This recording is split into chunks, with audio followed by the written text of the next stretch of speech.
So ayan nga sabi ni Kuya, bago daw napasok ang patay ay lininisin. Ano yan Kuya? Kayo muna nabasok bago yung patay. Grabe ano. Siyempre lilinisin ano. Yan pwedeng naglibing ka ng ganyan kadumi-dumi. Iyo ba yun? Makakalaw na ka kabahon. Iyo. Sabagay, pag ganyang mga patay na wala na yan amoy ano? Wala amoy yan. May amoy yan pag malapit ka. Ha? May amoy yan pag malapit. Tagal na namin gawa nito. Kanununuan pa namin. Oo. May amoy. Mayroon niya amoy. Grabe.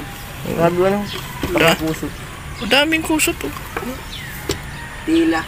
Tila yan. Oo. Ang iba ano? Nilalagay yan. Kusot. Oo.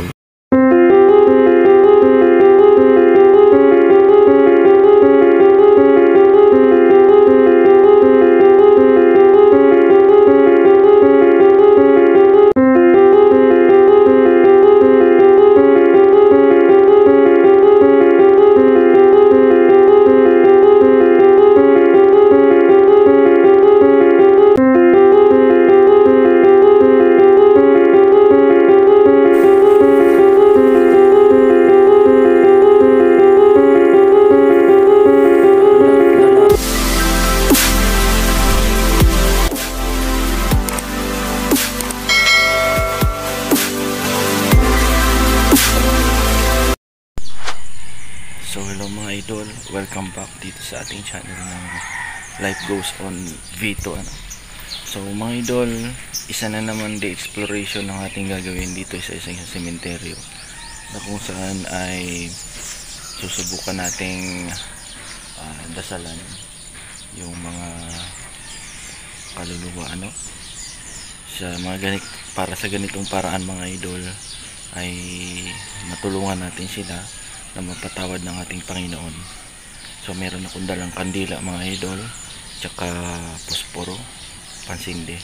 So wag na natin patagalan to mga idol. Let's explore this area. So yun nga mga idol, nandito na ako sa lugar na kung saan may lapida pa pala dito. Matabi-tabi po. Yan. Sa mismong daanan. So makikiraan po. So yan mga idol, marami pala ditong nakalibing no? Tapos yung shortcut dun sa gilid na yun. So daan na tayo dito mga idol. Itong lugar na ito ay hindi pa natin to na explore or napuntahan.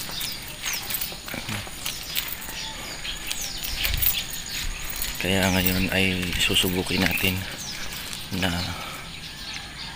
puntahan. So dami pa hanggang dun. Marami pa rin palang mga nakalibing.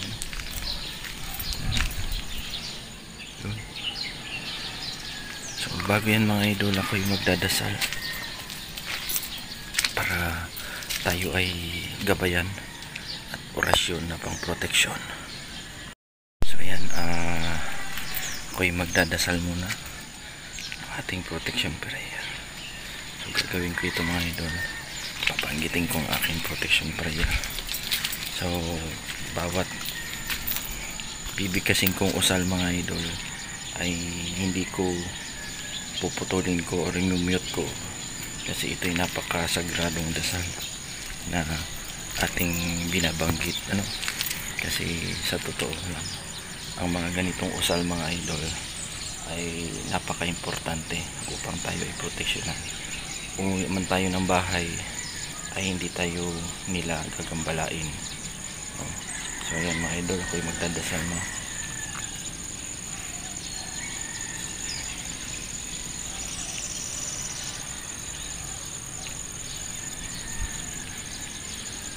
So kasabay ng aking pagdarasal mga idol ay kailangan na magdasal din tayo para sa ating sarili at para sa mga kaluluwa no? So yan, ako'y nagdasal ng taimtim, tapos meron tayong dasal na pamproteksyon. for protection prayer, ano. So yan, Kelbanto de la Boquista.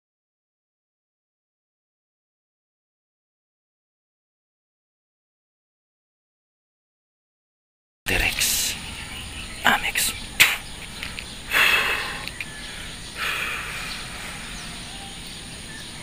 Kelbanto de la Boquista.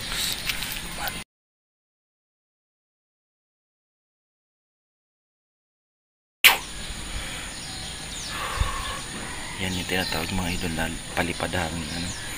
Babanggitin mo yung usal tapos paliliparin mo para epektibo at sincere or bukal sa loob mo yung ginagawa mo.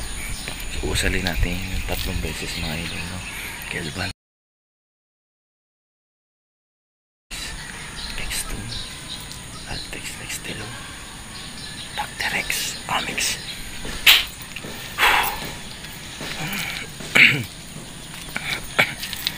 Meron man dito mga aswang, kahit sa umaga ang mga aswang mga idol ay kaya niya magpalit, no? Magpalit ng kanya-kanya. Yung tinatawag na kumakain ng mga patay naman ay yun yung tinatawag na balbal, ano, yung balbal. So ang ating orasyon dyan sa mga balbal na yan ay aderantum et icum partisum. Yan, mga ganyan.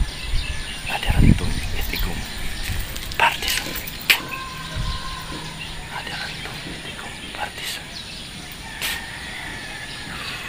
Yan. So let's go. So yan, no, napakarami pala ditong nilibing. Hindi lang parang ito yung nakita kong sementeryo na marami ang nakalibing, no. Ganda doon, marami rin kapunuan, daming puno mga idol, no? Pansin nyo, daming puno. Ito, oh, napabayaan na ito mga idol, napabayaan na. Kawawa naman ito.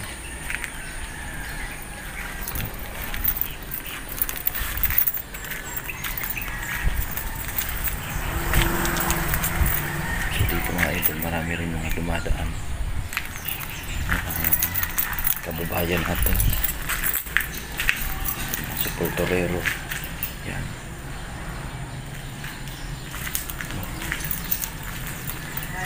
Ginagawa.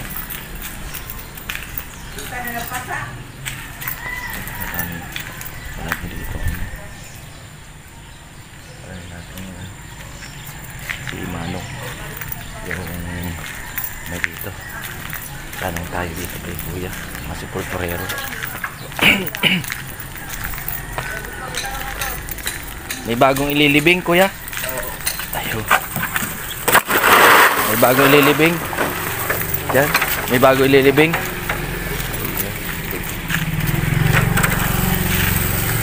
Ito yung nakita kong sementeryo na maraming ano, no? May kabaong pata.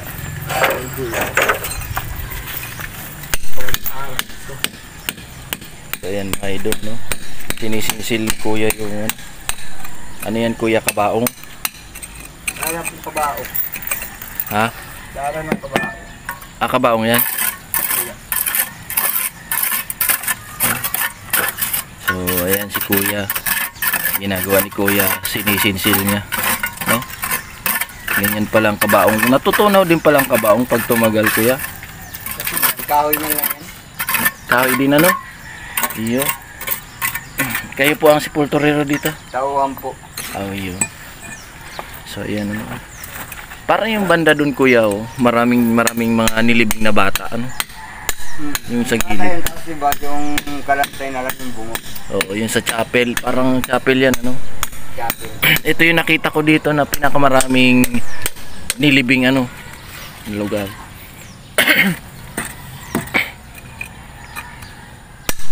Mahirap din pala magsinsil, no? Talagang puro simento.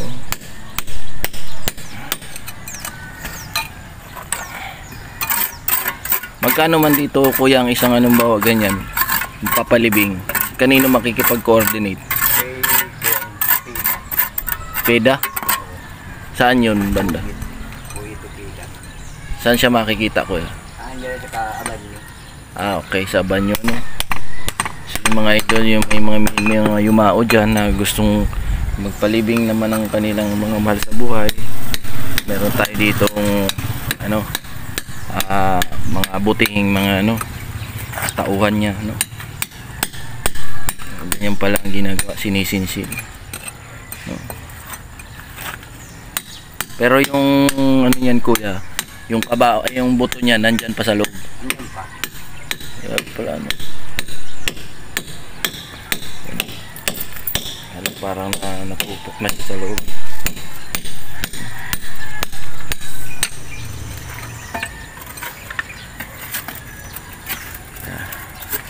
Inabutan natin sila kuya dito. Kailan daw schedule ng libing yan kuya? Sa buwan pa yan. Nag-schedule ka din. Pumili, ay kinit. Bukas pa wata to. Bukas pa. So yung mga idol, no?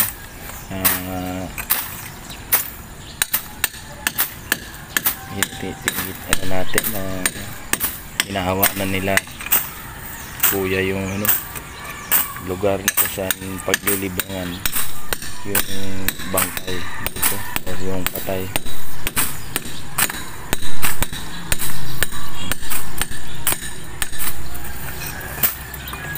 Nagpunta ako sa Barangay Uno. Ay, ito palang Barangay Uno, Bangbangin eh. Ay, Kubambang na church, no? Ay, Church Cemetery. Tapos meron pa dun sa kabila, no? Yung malapit dun sa sentro. Kaunti lang pala dun, no? Itong pinakamarami, ay. Yan yung kampusan to. Uno. Oh, ito yung kampusan to Uno. Tres ito. Tres ito. Ayun. Siya mga idol, sinisinsil na ni kuya.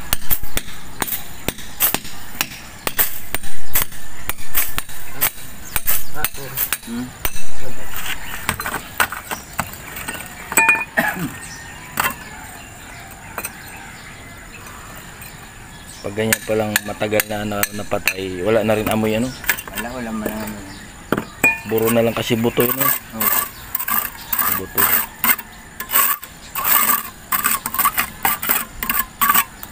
Puro buto na.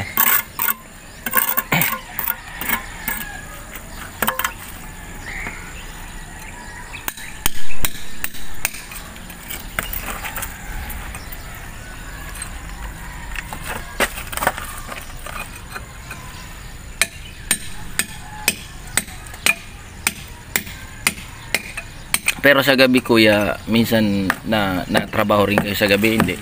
Pag may living na suspected na parang COVID.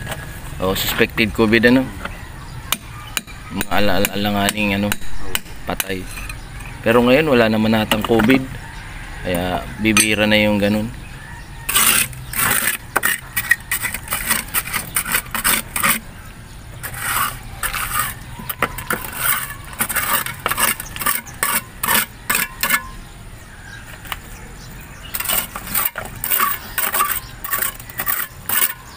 Kahoy na lang.